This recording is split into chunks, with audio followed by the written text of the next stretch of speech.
4th of July weekend. Please be seated, and we'll start our liturgy on page 2 of the liturgy book. If you don't have a liturgy book and need one, our monitors will be bringing some around.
Gata of atonement, all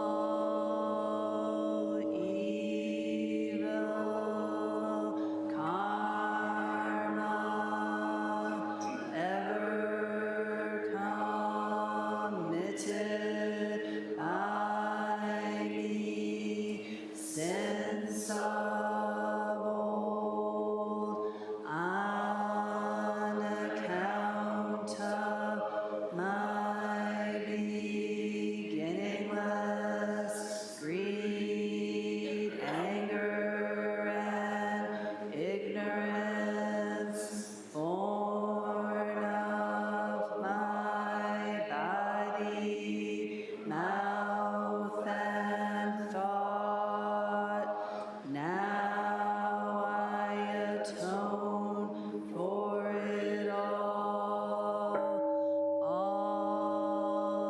evil karma ever committed by me since of old, on account of my beginningless greed, anger, and ignorance, born of my body, mouth, and thought, now I atone for it all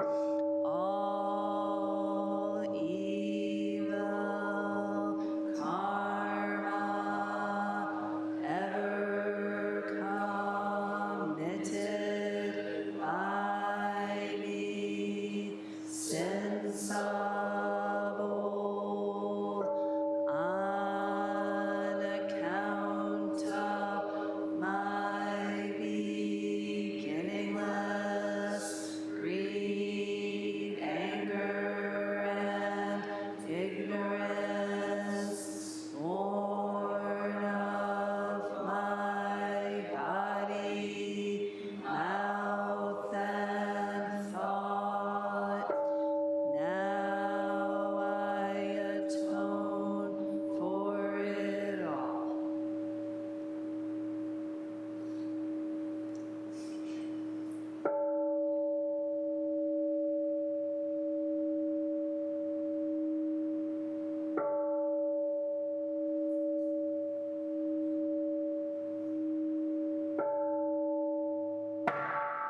Nikaya 3 Refuges. Buddham Saranam Gacchami. Buddham Saranam Gacchami. Dhammam Saranam Gacchami. Dhammam Saranam Gacchami. Sangham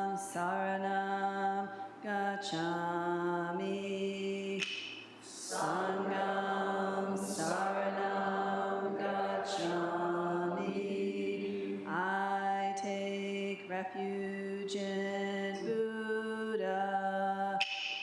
I take refuge in Buddha. I take refuge in Dharma. I take refuge in Dharma. I take refuge in Sangha. I take refuge in Sangha.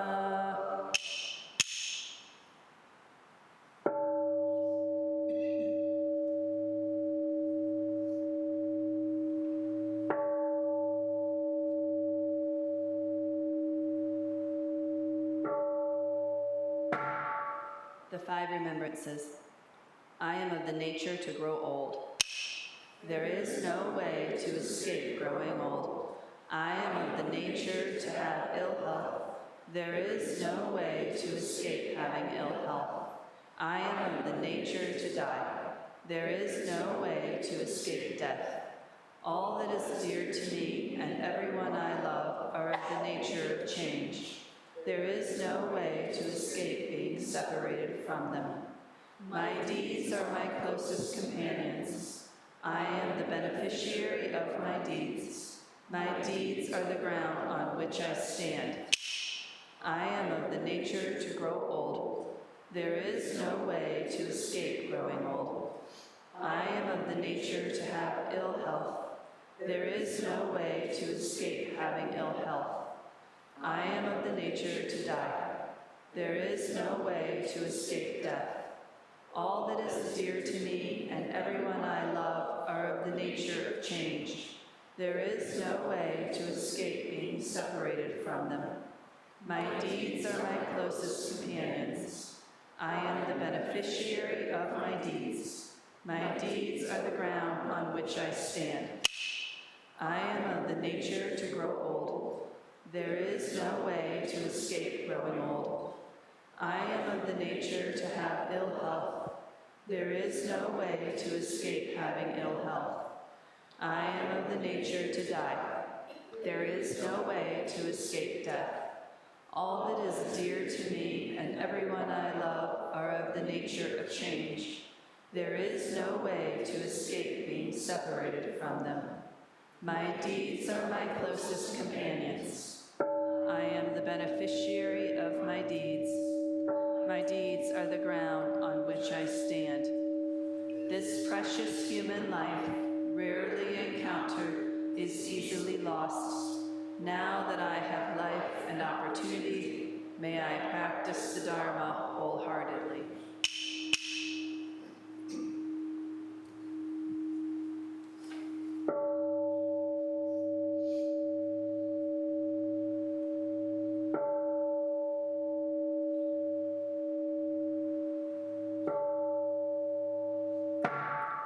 Mahayana refuge. In my heart, I take refuge in Buddha, Dharma, and Sangha. May I liberate suffering beings and bring them to great joy. May the compassionate spirit of love grow within me, that I may actualize the great way. In my heart, I take refuge in Buddha, Dharma, and Sangha. May I liberate suffering beings and bring them to great joy. May the compassionate spirit of love grow within me, that I may actualize the great way. In my heart, I take refuge in Buddha, Dharma, and Sangha. May I liberate suffering beings and bring them to great joy. May the compassionate spirit of love grow within me, that I may actualize the great way. Invocation of the lineage. I give thanks for the guidance of my teachers. For the lineage of teachers before them, I give thanks and offerings for their devoted practice of generosity, moral discipline, patience, joyful effort, concentration, wisdom, skillful means, unshakable vow, spiritual powers, and awakened awareness for my benefit. May their years of life be lengthened, may their vows be completely realized, and may I cultivate these perfections with their guidance. 7 practices of the Bodhisattva. I bow down in body, speech, and mind. I offer the best I have to give, both real and imagined, to fill the space between us. I regret and purify all transgressions. I rejoice in all virtues. I request you to remain until total enlightenment. I request wise and compassionate guidance. I dedicate my merit for the sake of all beings. Generating love and compassion. May all sentient beings be free from clinging and hatred. Being close to some and distant from others, how wonderful it would be.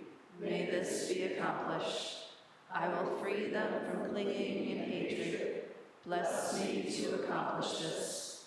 May all sentient beings enjoy happiness and the causes of happiness. How wonderful it would be.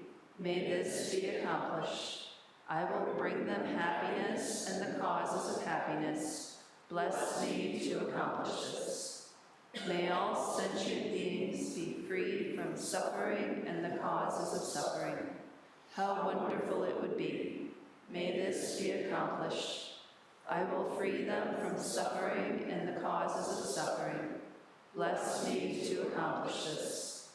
May all sentient beings have the joy that has never known suffering. May they be freed from clinging, hatred, jealousy, miserliness, doubt, pride, wrong view, ignorance, and dualistic thoughts. How wonderful it would be. May this be accomplished. I will bring them to this state. Bless me to accomplish this. Please stand for the Heart Sutra, found on page 4.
Prajna Paramita Heart Sutra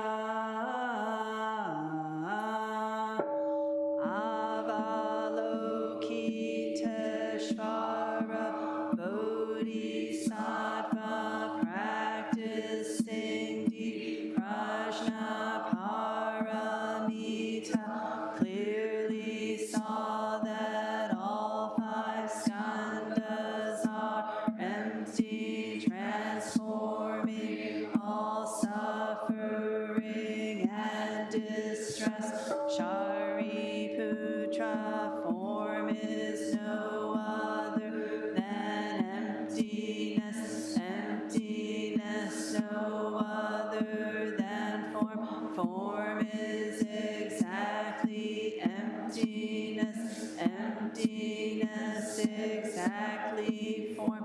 Sensation, perception, mental reaction, consciousness are also like this. Shariputra, all things are essentially empty, not born, not destroyed, not same, not pure, without loss, without gain. Therefore in emptiness emptiness. There is no form, no sensation, perception, mental reaction, consciousness, no eye, ear, nose, tongue, body, mind, no color, sound, smell, taste, touch, object of thought, no seeing, and so on, to no thinking, no ignorance, and also no ending of ignorance, and so on, to no old age and death, and also no ending of old age and death, no suffering, cause of suffering, cessation, path, no wisdom, and no attainment, since there is nothing to attain. The Bodhisattva lives by prajna paramita, with no hindrance in the mind, no hindrance, and therefore no fear, far beyond elusive thinking. Right here is nirvana.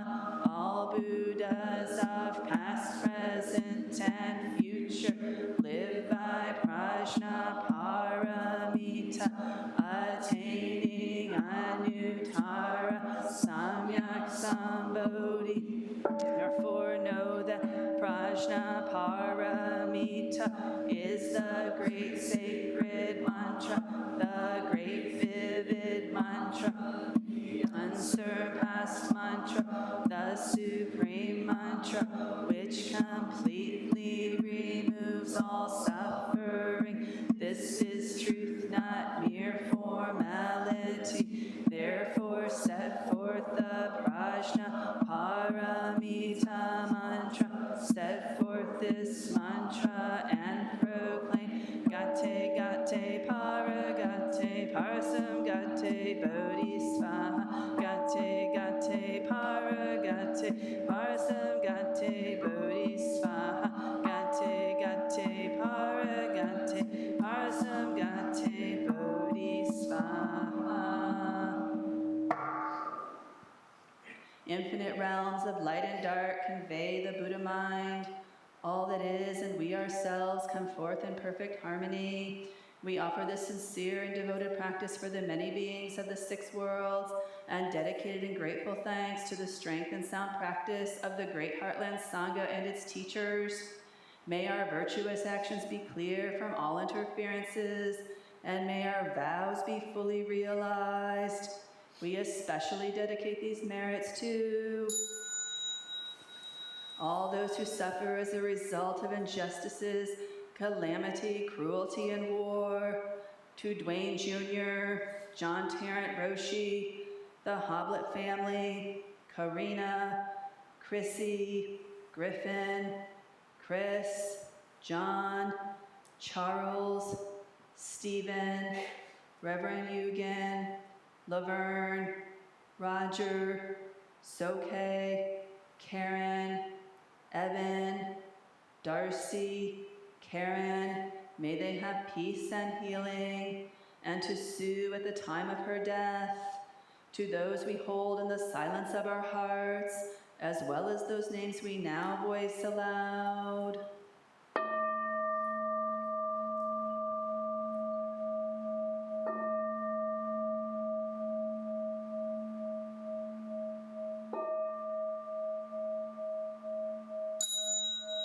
May we live in perfect peace with Buddha Dharma, and may we realize the Buddha way together.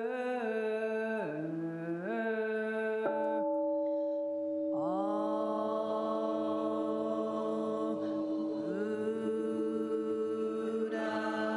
Buddhas throughout space and time, all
children in Dharma school? There are children today? Everyone else prepare for zazen.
recite the Sangha Covenant. I'm on page 8 of your liturgy book.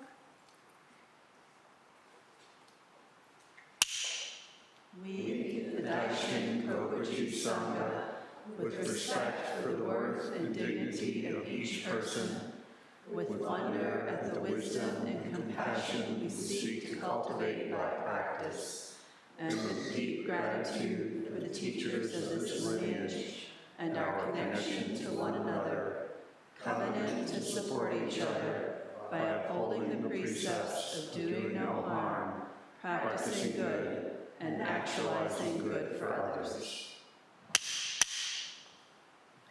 Please be seated for the talk. Sit comfortably so you can see the teacher and make eye contact. And we will recite the Sangha, or the Gata on opening the Sutra. It's also on page 8.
Gata on opening the Sutra.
Good morning, everybody.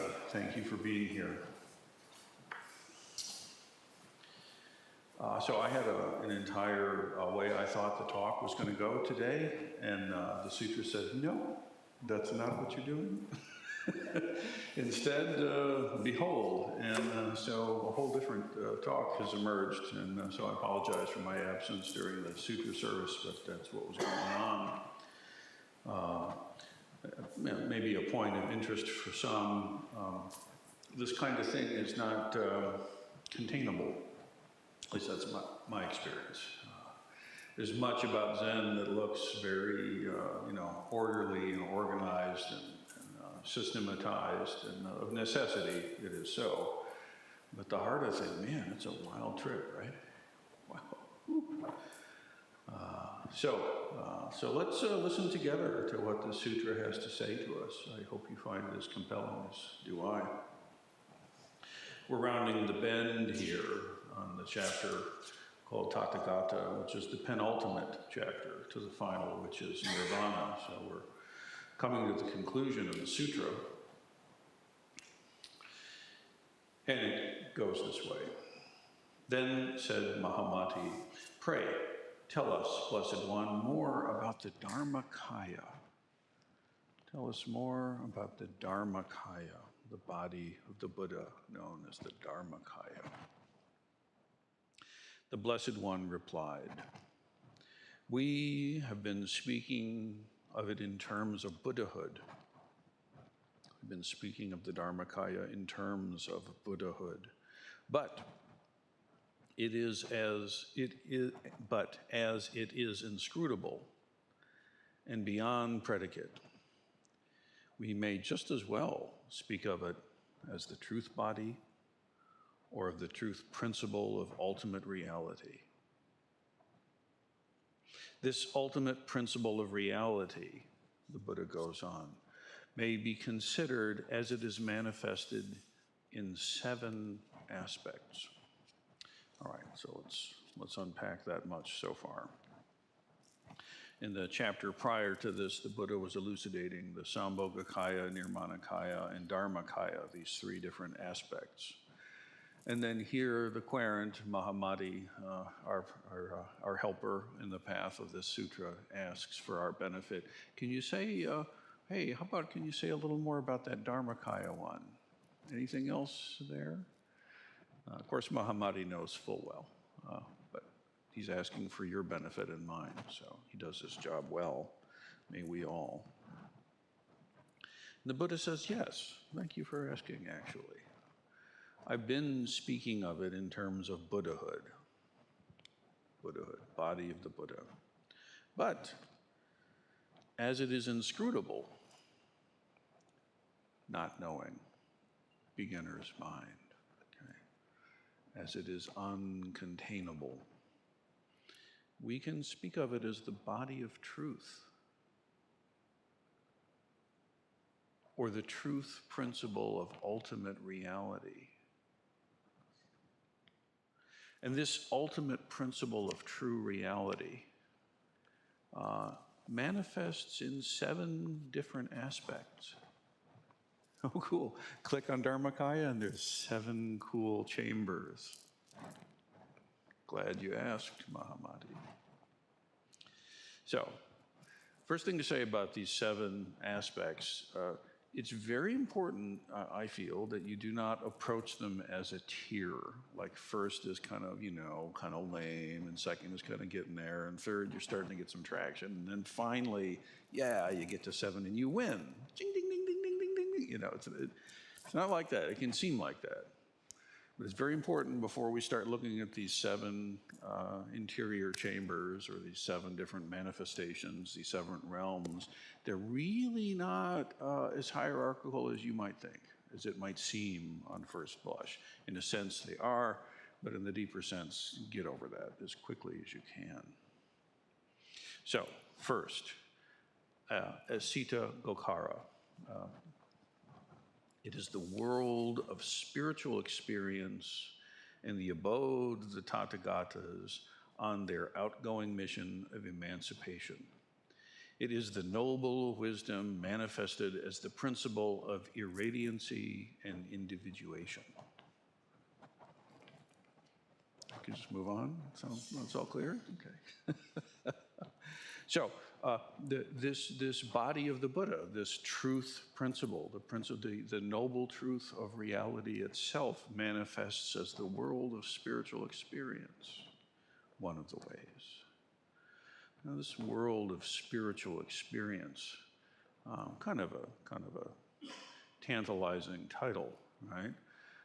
Perhaps most of us here have felt that we have either had or wish we could have or would like a different version of a spiritual experience, perhaps. And of course, one has to be very careful about chasing after such experiences or making a thing out of them. But in fact, they do happen. There are spiritual experiences, and spirit here, not meaning in the sense of like some kind of a Victorian seance where you're, connecting with spirits from the beyond in some spooky way, but rather it's talking about experience of true reality, experience of your deepest and truest self. See, the world, the realm of spiritual experience is the Buddha, is the Dharmakaya, is the body of truth, is the true principle of ultimate reality. Right? And these spiritual experiences, we have certain kind of setups for them, Zazen, you could say, Sesshin, Kensho, Satori, Nirvana, Samadhi states, the various jhana states, Joriki, Tariki, all these things. Even the liturgies that we do, you could count them all, I suppose, and many other things without funny-sounding names. Also, a spiritual experience. In fact, if you clean the kitchen counter from the deepest perspective, it's a spiritual experience. It can be. And hint, you don't have to levitate while you do it for it to be spiritual. And you don't have to be contacting some entity of the countertop, the guardian, the kitchen countertop guardian to, no, you can just fully be there and actually experience this as the true principle of reality. I recommend it. Now, secondly, in this first kind of manifestation, it is said that this is the abode of the Tathagatas. See? This is where the Tathagatas live. Okay? This is you at your best. You can actually live in a realm of spiritual experience. I wish I had a better word for it. True experience, authentic experience, noble experience. Spirit seems to fail, but I don't have a better word at the moment. It'll do. But it's possible to actually be connected to this deepest reality and to abide there. The dude abides in spiritual experience, right? We all can. The Tathagatas, the thus come, the suchness ones, the awakened ones, they live there. That's where they groove, man. They're in that groove, and they're actually in that spiritual experience. Right? Obviously, this can't be pointing to some LSD-like hyper-visualization thing. This is talking about the kitchen counter, right? And whatever extreme experience might naturally come along. So the abode of the Tathagatas on their mission of emancipation. Right? They're not just hanging out there. They're not just hanging out, like a kid at Christmas when they have all their toys and they're just kind of sitting there like bloated with all the fun and the wrappers, just enjoying. No, they're on a mission, okay? They're on a mission of helping other beings, but they live in this particular modality is what's being pointed to. And the qualities of this modality, irradiancy, radiantness, radiating what? Radiating power. Radiating power. Vajra sattva, right? The power of the Buddha. The power of the Buddha. This radiant power. Vajra, Buddha power. And individuation. Distinct identity. Distinct identity? Isn't that part of our problem to solve here? Wait a minute, stop the presses. Are we trying to get rid of our distinct identity? In a word, no, we're not. We don't want to be trapped by it, though, for sure. So, this world of spiritual experience, of being in deep, true contact with the heights and depths of existence, is the abode of the awakened ones. And it has signs. They have power, and they are who they are. to put it plainly. It's no small thing to actually be who you are. If you could really embrace the power of who you actually are without fear or worry or concern, you'd be in the right direction. This is the abode of the Buddhas. This is one expression of the Dharmakaya. Noble wisdom manifested as the principle of radiant power and individuation. Now, that's the first of 7. Second, as Jnana, it is the mind world and its principle of intellection and consciousness. Mind world, the world of spiritual experience, spiritual experience world, depth experience world, true experience world, right? Now, mind world. But this mind world is pointing really to the thinking world. It has the principle of intellection and consciousness, the sutra says. So this particular mode of expression of truth, of Dharmakaya, is the thinking world. It's understanding. It's the world of critical thinking,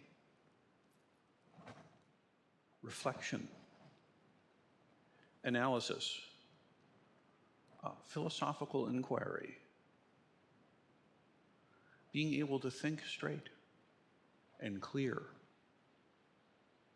The thinking world is not separate from the Dharmakaya. Do not mistake and feel that Zazen is the practice where you make an enemy of your thinking and you stamp those thoughts out and beat them down. They're not your enemy, dear one. We simply have to frame things correctly. We have to see things in the correct context. In fact, the sutra is saying those thoughts are it too. Intellection and understanding, the thinking world, and then the perceiving world, the world of consciousness. This is being aware of one's experience, being aware of one's surroundings, I guess having an experience. Experiencing experience is quite the experience. Are you experienced? I am. Jimi Hendrix reference, does anybody get it? I'll go back to this. Oh, there's one.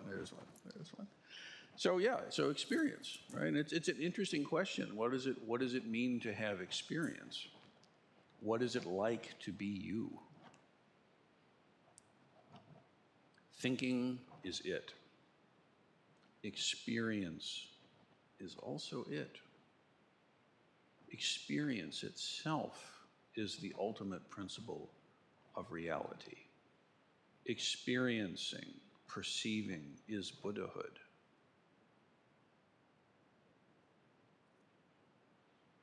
Oh, student comes to the master. What's the truth of reality? Suddenly the master shouts their name. Hey! The student looks up, yes? I'll say no more. The master walks away. What's happening there? Is this some strange Japanese, Chinese pantomime game? No. No, it's not.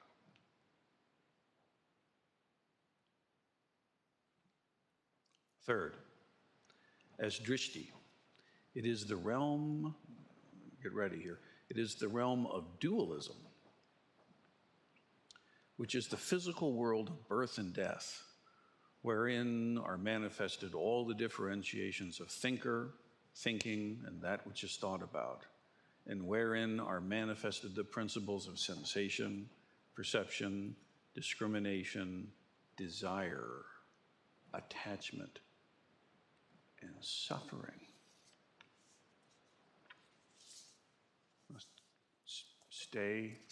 Try to stay with the logic here. The realm of dualism is the truth of the Buddha. The realm of dualism is the Dharmakaya. This is it too. The physical world of birth and death, up and down, yes and no, winning and losing. Roses are red, violets are blue.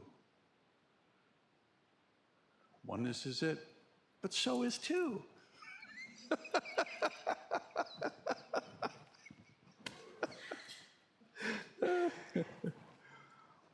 That dualism, that way of perceiving, this manifested differentiations, that's not separate from it. And this is a real point of training. There's a point in training where you get past the initial kind of captivation of dualistic mind, and you get some entrance into non-dual awareness, and then without realizing it perhaps, you start really hierarchically thinking about this stuff, and the non-dual is the real thing, and the dual is piddling. And it feels that way. When you first crack into non-dual awareness in an actual way, you have every right to feel like that for a time. I will not abide hanging out there for too long, but it's a good stage to be at. Necessary, not sufficient, okay? So, the realm of dualism is it too. Even these manifested differentiations of thinker, the thinking, and that which is thought about. Okay? Each one of those is it. The thinker, the thinking, the subject of the thinking. From a certain perspective, there's no such thing as a thinker. What a silly thought. But from this perspective, the thinker is it too, and you have to appreciate that fully. And here we get to a further description. Sensation is the body of the Buddha. And I don't mean like, wow, what a sensational thing that was. I mean sense activity. The fact that hopefully your ears are hearing and your body is feeling and your nervous system is functioning. That fact of sense experience, eye, ear, nose, tongue, body, and thinking itself is Buddha, is Dharmakaya, is the ultimate principle of reality, is the truth of God. Pick your words, but don't cling to them. Sensation, perception, discrimination, okay? This kind of chain, you know, the sutra has this very, very clear business about objects arise within a field of perception, and then name comes with the form, and we start to delineate and make categorizations of things. And from here, we slip into desire with its inevitable clinging and attachment and the suffering that comes from it. But remember where we are in the sutra and what's being said. The desire is it too. The attachment itself is nothing but the body of the Buddha. The suffering that comes from that attachment is also it. Thus, the noble truth of suffering.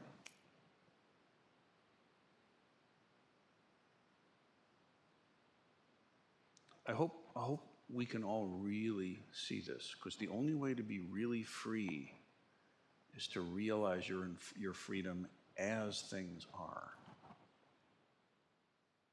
Then there's moves we can make and things we should do, sure.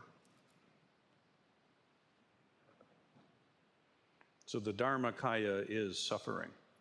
Buddhahood is suffering. The truth body is desire, attachment, and suffering. The noble principle of ultimate reality is suffering. Not separate from it. But wait a minute, isn't the whole purpose of the Buddhist path to be free from suffering? Yeah. Start by realizing this. If you really want to be free from it, realize it. Do you see?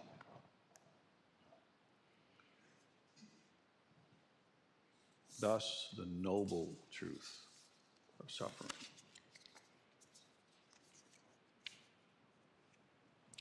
Fourth manifestation of noble truth. Because of greed, anger, infatuation, suffering, and the need of the physical world incident to discrimination and attachment, it reveals a world beyond the realm of dualism, wherein it appears as the integrating principle of charity and of sympathy. Now, this is a different mode, and each of these are modes of perception, you could say, or aspects of experience. In this one, there's revealed something beyond just pure dualism, pure birth and death, which we saw before, which is also it, mind you. But yes, there is something beyond this dualism. This integrating principle. In this mode, in this stage of experience, in this mode of being, there's still an I and a thou. You can't have an integrating principle without things that need to be integrated. There's still a separation of things that are being integrated, and the expression of this is a felt sense of charity and of sympathy. And it's a beautiful thing. I wish the world had more. Just plain old charity and sympathy for our fellow beings and for the environment and for each other. And this is no small thing to really land in this place. Somehow you can see beyond the apparent separations and walls and slogans being flung back and forth. You can feel into the heart of some yearning to really integrate and realize. And what happens is a great sympathy and a great charity, a will to help others. And there's more. There is more. Fifth, in a realm still higher, which is the abode of the bodhisattva stages and is analogous to the mind world, where the interests of the heart transcend those of the mind. It appears as the principle of compassion and self-giving. So we've had, let's recap here. We've had the mind world. First we had the world of spiritual experience, right? We had the mind world, thinking, intellection, consciousness, the world of dualism, of separation, birth and death. Here we had the sensation, perception, discrimination, desire, attachment, suffering, all this stuff.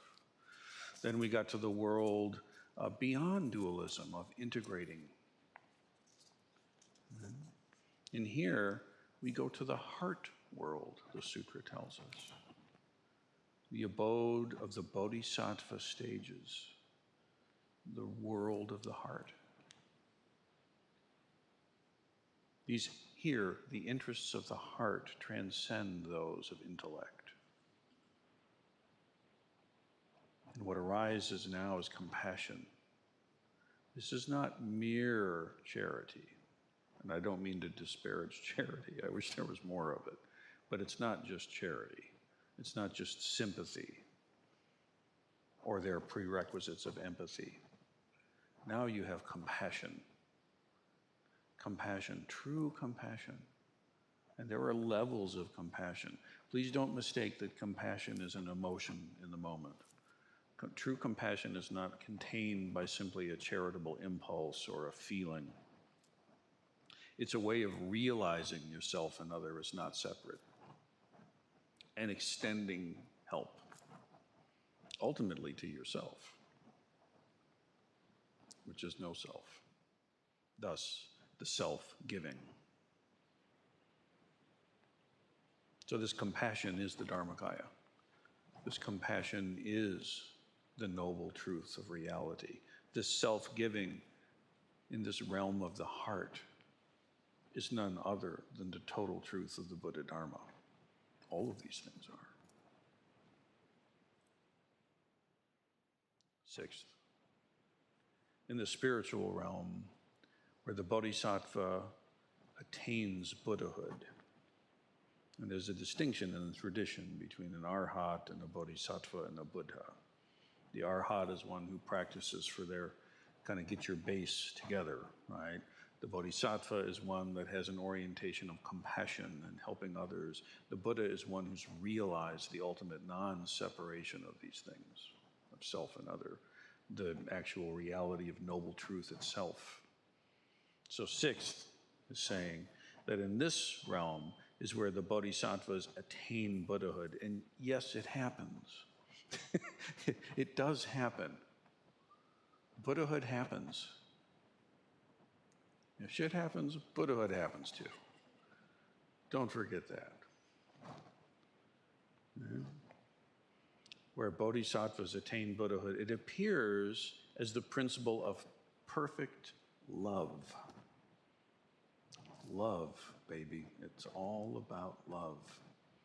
What the world needs now is love, sweet love. There we go, yeah. Karuna, baby. Okay? Like, for real. Isn't that crazy? Isn't that crazy? Like the Buddha and Zen and all this stuff, and it's like, it's about love. But to really be able to love like that is not automatic.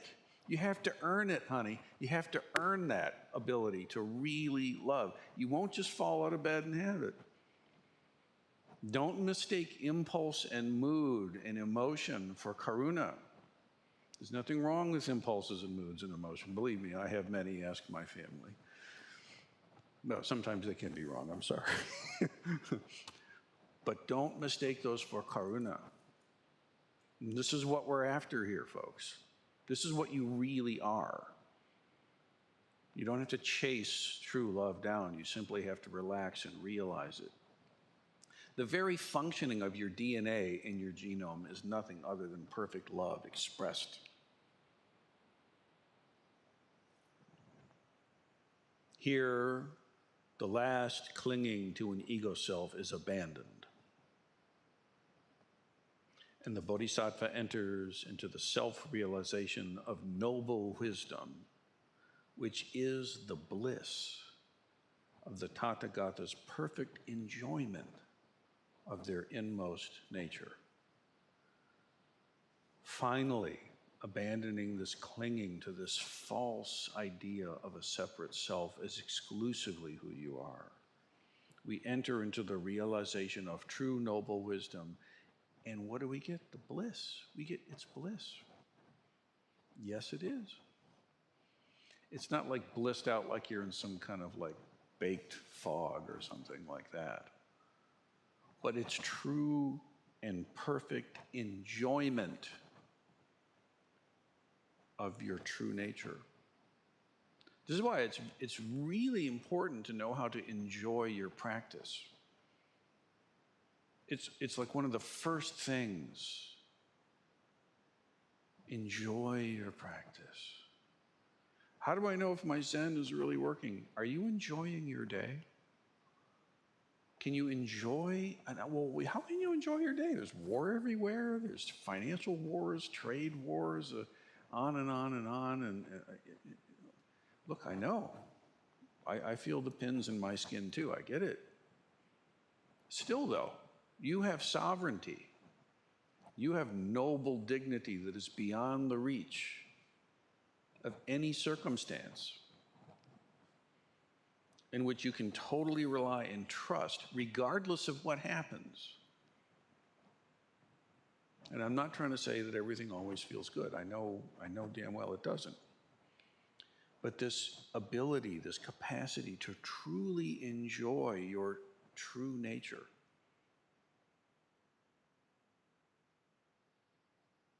if you're a star, enjoy being a star.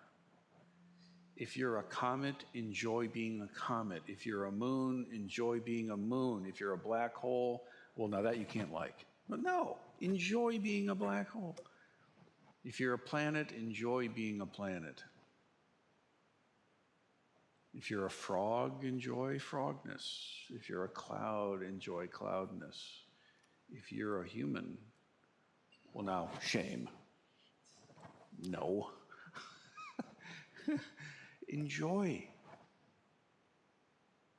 And I don't mean in some sophomoric, giddy kind of way. I mean really landing into the bliss of reality as it actually is, including the warts that need removing and the experts that aren't.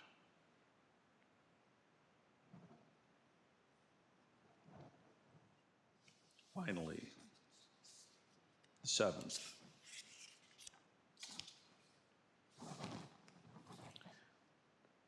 Seventh, the Dharmakaya manifests as prajna. It is the active aspect of the ultimate principle, wherein both the outgoing and ingoing principles are alike implicit and potential, and wherein both wisdom and love are in perfect balance, harmony, and oneness. So this enjoyment of perfect bliss of karuna, okay, this is receiving. This is yin. This is a receiving feeling. And then we have a different stage. And again, remember, I'm not saying hierarchical, but now this is yang, this is active. This is the functioning aspect of the Buddha, of noble truth, of true reality. True reality has a function. The function of this ultimate noble wisdom in both that which goes out and that which is received is implicit and potential. This is a complicated way of saying that it doesn't necessarily have to become active or visible.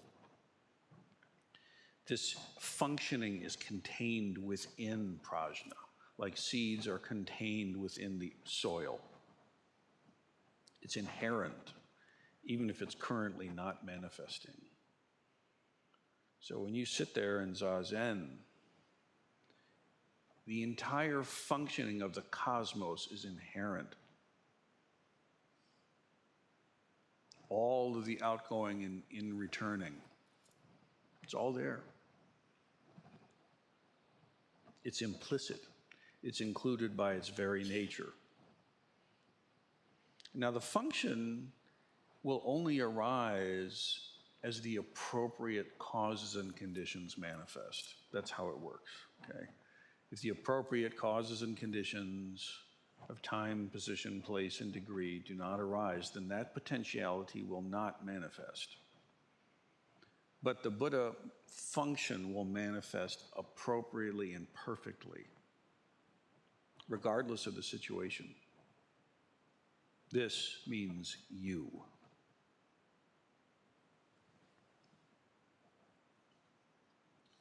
Prajna here, the sutra says, is the active aspect, the function of noble wisdom. These, the sutra concludes, are the 7 aspects of the ultimate principle of Dharmakaya, by reason of which all things are made manifest and perfected and then reintegrated, all remaining within its inscrutable oneness. All things are made manifest of this ultimate principle. This, why is there something rather than nothing? How did this all come to be here? It's a common human maneuver to say, well, there's a watch, so there's a watchmaker. And that watchmaker set it up and got all the gears going and put it there, and that's why there's a watch, obviously. And this is something a little different being expressed. The ultimate principle of reality in all these 7 aspects are the reason by which all things are made manifest, perfected, and then reintegrated. There's a process here. When you're born, it's kind of this blur of no separation. Those of us that have had kids, there's something that occurs somewhere developmentally when the infant begins to recognize mom. And there's a sense of mom and not mom. And there's some time before that where there's really no sense of a separation yet. I mean, mom sees it, but the kiddo not so much. So this manifestation, and then this separation, and then this reintegration is what the training asks for us. Of necessity, for you to be born, you had to come out, right? Like there's a water, and then a splash, and then drops come out of the body of water. That's you. From the oneness comes a unique individual expression. Beautiful, noble, perfect. And yet, what the hell's happening? How did I get here? Who am I? What is this? Right? And then freaking out, no, so it drops all the way down, and then what? Back to the water. This manifestation and perfection and reintegration. This is what every unique expression is doing. The Milky Way, the Andromeda, the moon, whatever this thing is that's flinging through our solar system right now. Have you heard about this? Some other interstellar, how cool. Don't come too close, but yeah. Wherever that thing came from, whatever the hell it is, wherever it's off to, all of it is actually manifesting the same truth.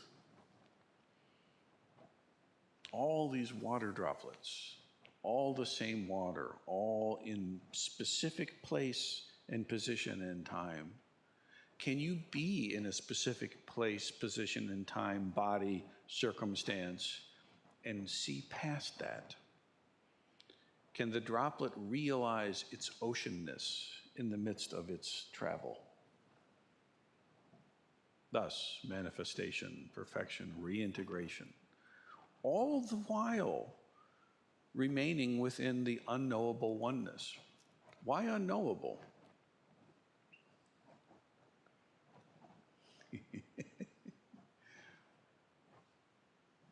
What is this not knowing? It's not just a blank nothingness. It's alive and it's vibrant and it's right here, man. Are you?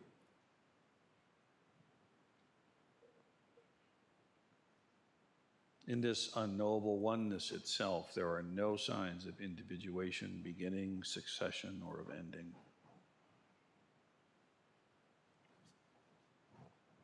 We speak of it, the sutra concludes, as Dharmakaya, as the ultimate principle, as Buddhahood, as nirvana. What does it matter which word we choose? These words are only other names for noble wisdom. Dear one, they are only different names for yourself.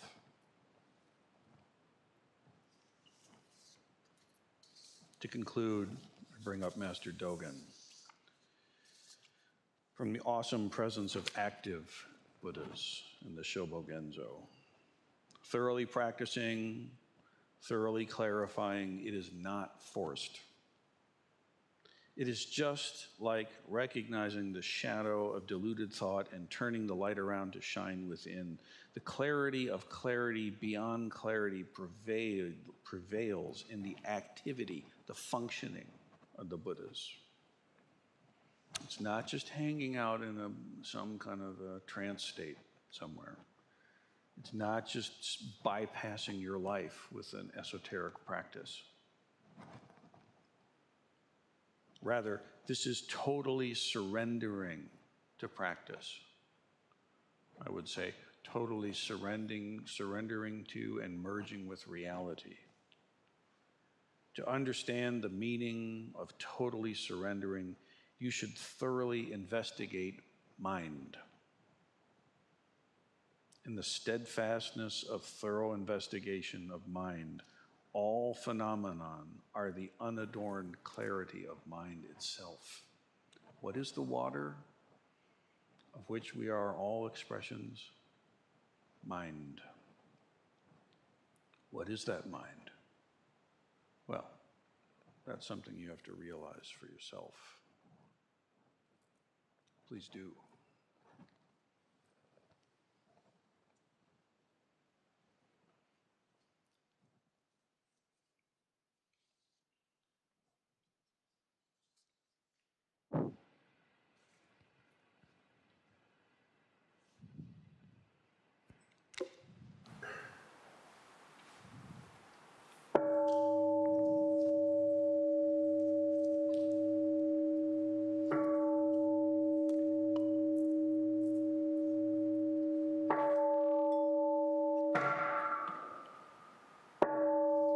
Beings are numberless. I vow to free them. Delusions are inexhaustible. I vow to end them. Dharma gates are boundless. I vow to enter them. The Buddha way is unsurpassable. I vow to embody it. Beings are numberless. I vow to free them. Delusions are inexhaustible. I vow to end them. Dharma gates are boundless. I vow to enter them. The Buddha way is unsurpassable. I vow to embody it.